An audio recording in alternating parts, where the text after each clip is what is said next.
I bullied a guy in my class for being Indian his entire life, and now he stole my girlfriend. To be quite honest, I have always been rude and cruel to people.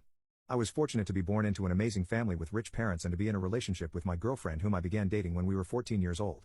My girlfriend is the most attractive, beautiful, kind and hardworking person I've ever met, and she's the prettiest in town. Our mothers were childhood friends, and that is how we first met.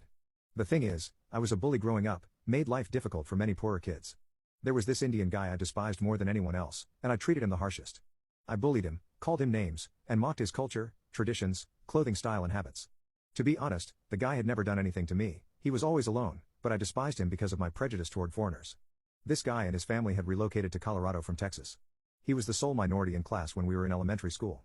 Another reason why I picked on him more than the others, is because he was always staring at my girlfriend. He ogled her every day. There were a lot of guys doing it at school, but I was most offended when this Indian did it. I don't know why, I just got triggered. We all attended the same high school too, and my problems with him persisted even there. I was expelled after socking him outside the principal's office.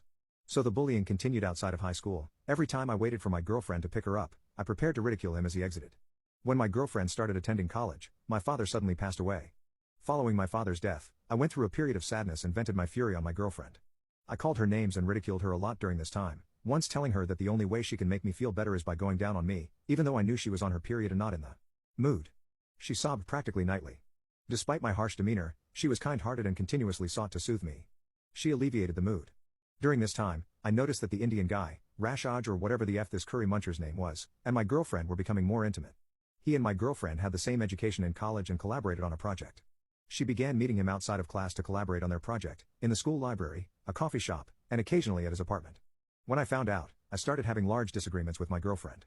She tried to explain that it was homework, but I stated I didn't care because I disliked that filthy brown stain. Day after day, the same subject.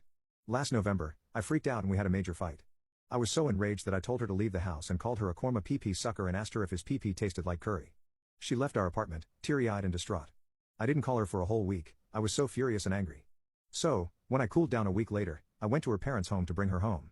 They ignored me and urged me to leave, threatened to call the cops if I knocked on their door again. I was very startled. I assumed that my girlfriend was still sad and angry, and that she needed more time. A few days later, I received a call from my best friend, and he told me something I never expected to hear. I found out that he witnessed my girlfriend and that Indian guy making out downtown, and they strolled hand in hand down by the mall.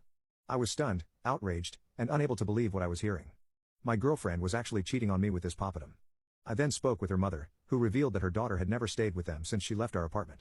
She apparently went straight to the guy and stayed in his place the entire time, unbeknownst to me. She didn't return my calls, and I attempted to contact her in every manner. I finally went to the guy's place to talk to her, but she refused to meet me.